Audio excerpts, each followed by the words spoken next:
रोहन गोठवाल है। मेरे पापा का नाम सूबे सिंह है और 10th मैंने अपने गांव के स्कूल से की थी, जिस गवर्नमेंट हाई स्कूल से। और उसके बाद फिर मेरा सुपरिटेंडेंट में सिलेक्शन हो गया था। मतलब स्टार्टिंग में तो मेरे को लग रहा था, एक्साइटमेंट थी काफ़ी, लेकिन जब एक वीक उधर रहा तो कई बार तो मैं कहता था कि मैं नहीं इधर रहा, कि अब तो घर जाना है मुझे। लेकिन फिर मम्मी समझाती थी कि नहीं नहीं भाई ठीक है, उधर भविष्य बन जाएगा, आईआईटी में एडमिशन हो जाएगा। फिर एक वीक तक तो थोड़ा लगा था, 1-2 वीक तो उधर कि मेरे को घर जाना। उसके बाद तो सब ठीक हो गया था लगभग। तो सुपरिटेंडेंट में ही करते थे ग्रुप स्टडी स्टार्टिंग में। फिर आईआईटी में आने के बाद जैसे हॉस्टल में कोई मतलब ग्रुप स्टडी होती नहीं थी, सब मतलब रूम अलग अलग रूम में ही पढ़ते थे। क्योंकि सुपरिटेंडेंट में क्या था, हमारे जैसे 10-20 बच्चे जैसे एक तो हॉल में रहते थे उधर, तो उधर ऐसा रहता था सब बच्चे एक साथ ही मतलब बैठ के पढ़ते थे। लेकिन फिर आईआईटी आने के बाद जैसे मतलब 3-2 बच्चे एक रूम में रहते थे, तो सब अलग अलग ही पढ़ते थे। और हॉस्टल लाइफ तो लगभग मतलब ऐसा था कि मेरे साथ सुपरिटेंडेंट में थोड़ी ज़्यादा रेस्ट्रिक्शन थी, जो बाद में आईआईटी में आने के बाद कम होगी, क्योंकि बाहर जाने की, अंदर जैसे फ़ोन वगैरह रखने की। लेकिन वो रेस्ट्रिक्शन मेरे हिसाब से अच्छी थी, अगर वो ना होती तो शायद नहीं हो पाता आईआईटी। मेरा नाम राहुल है। मैं स्कूल टाइम से थोड़ा इंट्रोवर्ट मतलब बंदा रहा हूँ, मतलब थोड़ा शाई टाइप बंदों से, मतलब लोगों से इंटरेक्ट करना मेरे को ज़्यादा आता नहीं था। पर जब मैं विकल्प फाउंडेशन में पहुँचा तो वहाँ मेरे बहुत अलग अलग डिस्ट्रिक्ट से मेरे दोस्त बने, अलग अलग लैंग्वेजेस थी, पर हमारा एक माहौल बन गया था, एक स्ट्रॉन्ग बॉन्ड बन गया था, जिससे मेरे खुद के पर्सनैलिटी में बहुत चेंज आया कि मैं बंदों को समझ सकूँ, उनकी फीलिंग्स को, उनकी लैंग्वेजेस को सीख सकूँ, जो कि मेरे कॉलेज में भी मेरे को बहुत हेल्पफुल रही। ओनली स्टडी नहीं, डिसिप्लिन भी ज़रूरी है, जो कि विकल्प फाउंडेशन बहुत ही स्ट्रिक्टली तरीके से और अच्छे तरह से फॉलो करता है। जैसा कि आईआईटीज़ में अच्छे मतलब मोस्टली अच्छे बच्चे ही जाते हैं, तो वहाँ पे एक अलग तरह का इन्वायरमेंट भी क्रिएट हो जाता है एंड थोड़ा मतलब एज अ कंपटीशन भी की और सीखने का मौका भी मिलता है, जो कि आई डोंट थिंक कि जो भी एनी अदर कॉलेजेस है उनमें होगा। मेरा नाम पलक है और मैं अभी करंटली मैन्युफैक्चरिंग ब्रांच से आईआईटी खड़गपुर से बीटेक कर रही हूँ और मैं सिरसा डिस्ट्रिक्ट से हूँ। मेरे गांव का नाम रुपाना खुर्द है। जैसे कि सबसे बड़ा संघर्ष तो हमने सुपरिटेंडेंट में ही किया है। जब जैसे शुरू में बच्चे आए तो भागने की कोशिश ज़्यादा करेंगे और उनको ये रियलिटी सुनने के लिए थोड़ा टाइम चाहिए था, भी हाँ यही रियलिटी है, तुम्हें यही झेलना पड़ेगा अगर तुम्हें अपने ड्रीम पूरे करने हैं। तो सुपरिटेंडेंट ने हमें मेंटली बहुत अच्छे से प्रिपेयर किया था, जो हमें आईआईटी में बहुत हेल्प कर रहा है। अपॉर्चुनिटी मिलती है हमें आईआईटी में कि हम क्वेश्चन उठा सकें, हम क्वेश्चन पुट कर सकें किसी के लिए, और अपनी सोच मतलब हम अपनी थिंकिंग को बढ़ा सकते हैं। क्रिटिकल थिंकिंग करने में हमें हमारी हेल्प करता है। जिस सोसाइटी ने मुझे इतना सब दिया तो मुझे भी उसके लिए कुछ देना चाहिए। सर मेरा नाम मोहित है। मेरे पिताजी का नाम श्री राजवीर है। मेरी माताजी का नाम श्री कुसुम देवी है। मेरे पिताजी एक चाय की दुकान चलाते हैं। सर जैसे 10th तक मैंने 10th तक पढ़ते थे यहाँ पे, तो हिंदी मीडियम में ही पढ़ते थे सब कुछ। तो जब सुपरिटेंडेंट में गए तो वहाँ पे एकदम से मतलब जो क्वेश्चंस होते थे तो इंग्लिश में ही होते थे। और तो धीरे धीरे तो पहले तो सुपरिटेंडेंट में ही ये फ़र्क पड़ा था, पता चला था कि इंग्लिश नहीं आती। फिर लेकिन धीरे धीरे क्वेश्चन करते गए और इंग्लिश मतलब थोड़ा कंफर्टेबल हो गए थे। सर एक तरह से मैं सौभाग्य ही मानता हूँ, क्योंकि एक सरकारी स्कूल से होके भी मैंने आईआईटी क्लियर कर दी, और उसमें मेरा सुपरिटेंडेंट का भी बहुत बड़ा कंट्रीब्यूशन मानता हूँ कि ऐसी कोई स्कीम हरियाणा गवर्नमेंट ने चलाई, जिसके थ्रू मैं पढ़ के वहाँ इतने बड़े बड़े जो इतनी महंगी कोचिंग से बच्चे जाते हैं उनके बीच में बैठ पाया, उनके साथ पढ़ पाया, उनके साथ कम्पीट कर पाया। लेकिन आईआईटी में क्या होता है कि हम स्किल्स पे काम करने के लिए मोटिवेट किया जाता है, अपनी स्किल्स पे काम करवाया जाता है, ताकि सिर्फ गवर्नमेंट से जो भी सब कुछ नहीं होती। अगर आप में स्किल्स है तो आप कहीं भी सर्वाइव कर सकते हो, कुछ भी काम कर सकते हो, आप सक्सेसफुल ही होगे। मेरा नाम निकिता है। मेरे फादर का नाम वीरेंद्र कुमार, मदर का नाम मोहनवती। ज़्यादा स्ट्रगल तो सुपरिटेंडेंट की लाइफ में ही करना पड़ता है। वहीं पे स्ट्रगल की शुरुआत होती है कि कैसे स्ट्रगल करना है, कैसे बिना मम्मी पापा के वहाँ पे रहना सीखना है। वहीं पे सब कुछ सीख जाते हैं हम सुपरिटेंडेंट में। फिर आगे ज़्यादा डिफ़िकल्ट होता ही नहीं, क्योंकि हमने इतना सब कुछ झेल लिया है। अब आगे प्रॉब्लम आएगी तो हम आराम से झेल लेंगे। वहाँ पे हम सिर्फ पढ़ते नहीं हैं कि हाँ ये क्वेश्चन आ गया, पढ़ लिया और वो लिख दिया। तो सर कहते कि नहीं, डेफिनेशन पे कोई नहीं जाएगा, तुम मुझे इसका मतलब समझाओ कि इसका असली मीनिंग है क्या। इम्पोर्टेंट तो ये है कि आंसर कैसे आया है, क्योंकि आंसर तो कोई भी देख लेगा कि हाँ ये आंसर है, पर उसको समझना कि कहाँ है ये, कैसे, क्यों है, ये ज़्यादा मैटर करता है। मेरा नाम आदित्य मोहन है। मैंने अपनी 10th class government senior secondary school Maham से की है। फ़िलहाल मैं IIT Delhi Abu Dhabi campus में पढ़ रहा हूँ। मैं 2nd ईयर कंप्यूटर साइंस का स्टूडेंट हूँ। 10th तक मेरा मेनली मैथ ही फेवरेट सब्जेक्ट था, वही ज़्यादातर पसंद था, इसलिए नॉन मेडिकल को चूज़ किया। और IIT तो सुपर 100 जाने से पहले IIT के बारे में इतना पता ही नहीं था।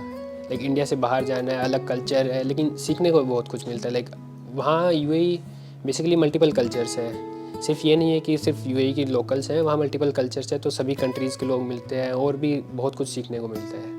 IITs में बहुत ज़्यादा रीच है एलुमनीज़ की, तो आप उनसे सीख सकते हो। बहुत से स्टार्टअप्स हैं तो उनसे सीख सकते हो, उनकी एडवाइस ले सकते हो, तो वो भी एक बहुत डिफरेंस है। तो उस दिन हमारा ये था कि सुबह वाइट कोट सेरेमनी थी और शाम में हमारी फ्रेशर्स पार्टी थी। तो वाइट कोट सेरेमनी में काफ़ी मज़ा आया था। मतलब हमारी 3-4 दिन रिहर्सल चली थी, मतलब 1-1, 2-2 घंटे की, तो उसमें काफ़ी मज़ा आया था। लेकिन हमने उससे पहले ही वाइट कोट पहनना स्टार्ट कर दिया था, क्योंकि क्योंकि टाइम काफ़ी हो गया था। मतलब अभी तो हुई थी थोड़े दिन पहले ही। मैं बता रही हूँ ना, जैसे अगर कोई सिंगिंग में इंटरेस्टेड है, डांसिंग में इंटरेस्टेड है, तो काफ़ी ज़्यादा अपॉर्चुनिटीज़ होती हैं, तो वो जो है स्टडीज़ के साथ साथ परस्यू कर सकता है। काफ़ी मतलब इसको काफ़ी वो बोलते भी हैं कि जैसे पढ़ते पढ़ते डिप्रेशन ना आए, तो अपनी एक हैबिट साथ लेके चलो। सिंगिंग हो गया, डांसिंग हो गया, या स्टोरी राइटिंग, पोएम राइटिंग, ये सब जो है इसको साथ साथ लेके चलो, ताकि तुम्हें थोड़ा सा भी स्ट्रेस्ड फील हो तो तुम इस पे स्विच कर सको कि अब मेरे को ये करना है। सबसे पहले तो मैंने कम्युनिकेशन स्किल्स सीखी हैं, जो मेरी एक तरीके से मतलब दब गई थी, क्योंकि इतना ज़्यादा बातचीत नहीं होती थी उस टाइम पे। टाइम वेस्ट ही लगता था कि क्या ही बात करेंगे, छोड़ो ना, पढ़ लेते हैं। तो कम्युनिकेशन स्किल्स डेवलप करनी ही पड़ती है, वहाँ पे कंपलसरी है। अगर तुम नहीं करोगे, अगर डॉक्टर बात नहीं कर पाएगा पेशेंट से, तो वो कैसे ही काम चलेगा ना उसका, फिर पेशेंट उसको कैसे बताएगा। तो कम्युनिकेशन स्किल्स काफ़ी ज़्यादा डेवलप हुई हैं। मेरा नाम विकास यादव है। मैं सुपर 100 का छात्र रहा हूँ। मैं IIT जम्मू में इलेक्ट्रिकल ब्रांच में पढ़ रहा हूँ। 2 साल के अंदर आपको अगर IIT में जाना है तो उसके लिए आपको मतलब थोड़ा रिस्ट्रिक्शंस तो रखना पड़ेगा।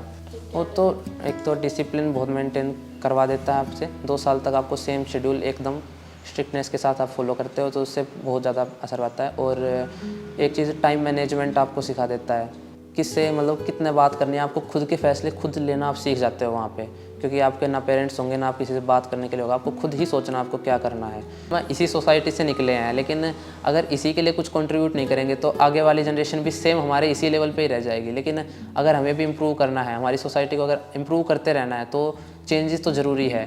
जो कमी है वहाँ पर आपको इम्प्रूव करना पड़ेगा, और वो हमारी जनरेशन को करना है, क्योंकि और कोई तो नहीं आएगा यहाँ पे करने के लिए।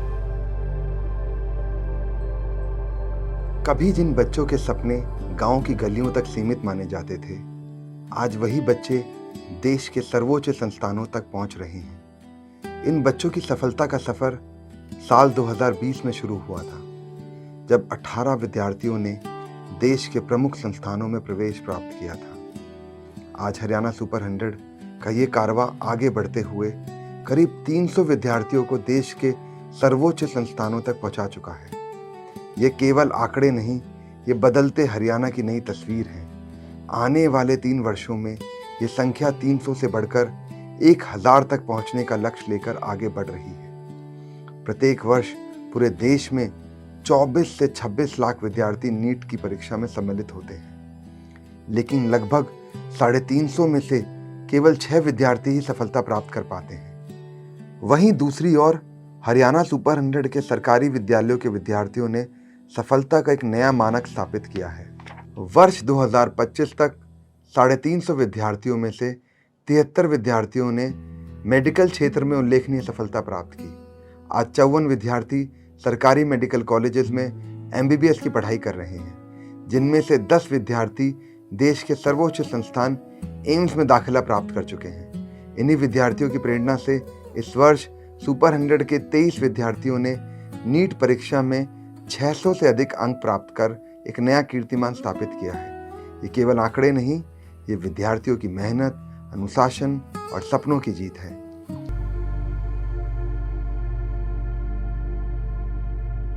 साधारण परिवारों से निकलकर इन बच्चों ने जो सफलता हासिल की है, केवल उनके घरों तक सीमित नहीं रही, बल्कि हरियाणा के हजारों विद्यार्थियों को नई दिशा, नया विश्वास दे रही है।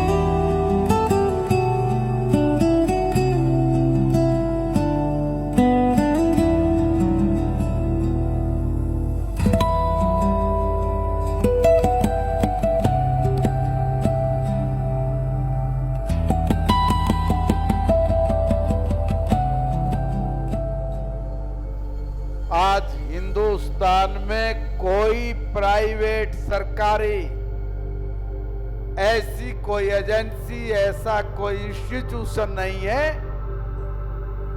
जो देश में होने वाली प्रतियोगिताओं में 100% रिजल्ट निकाल के देता हो। और मैं सीना चौड़ा करके कहता हूं कि मेरा हरियाणा, मेरे हरियाणा की बुनियाद और मेरे हरियाणा का सुपर 100 आज सपनों को साकार करने में लगा हुआ है, सपनों को साकार करने में लगा है।